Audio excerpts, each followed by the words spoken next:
નમસ્કાર, આજના સમાચાર એન્કર પ્રાચી સાથે અંકલેશ્વર ખાતે ગુજરાત બાર કાઉન્સિલની ચૂંટણીનું શાંતિપૂર્ણ મતદાન, વકીલ આલમમાં ભારે ઉત્સાહ। ગુજરાત બાર કાઉન્સિલની પ્રતિષ્ઠાભરી ચૂંટણીના ભાગરૂપે આજરોજ સમગ્ર રાજ્યની સાથે અંકલેશ્વર ખાતે પણ વકીલ મતદારો દ્વારા ઉત્સાહભેર મતદાન કરવામાં આવ્યું હતું।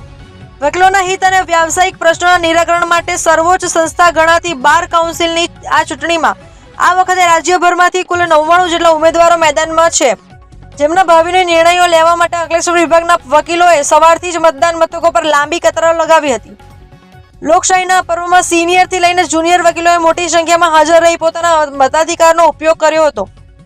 ચૂંટણીની જટિલ પ્રક્રિયા મુજબ આ મતદાન પ્રેફરન્શિયલ વોટિંગ સિસ્ટમ એટલે કે પસંદગીના ક્રમ મુજબ હાથ ધરવામાં આવ્યું હતું, જેમાં દરેક મતદારે પોતાની પસંદગી મુજબ કુલ 23 ઉમેદવારો સુધી મતદાન કરવાનું હતું।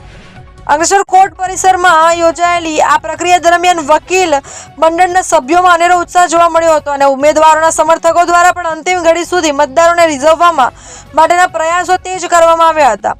99 ઉમેદવારોના ભાવિ હવે મતપેટીમાં સીલ થયા છે, જેનું પરિણામ આગામી દિવસોમાં યોજાનારી રાજ્ય સ્તરની મતગણતરી બાદ સ્પષ્ટ થશે।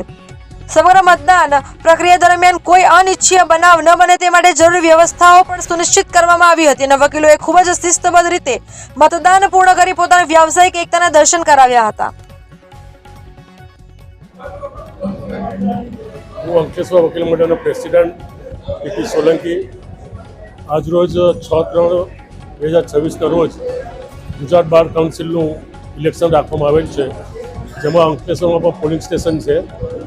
અંકલેશ્વરમાં કુલ 398 મતદારો છે અને બાર કાઉન્સિલમાં કુલ 99 ઉમેદવારો ઊભા છે। દરેક ઉમેદવારને પસંદગીના મત આપવાના હોય છે।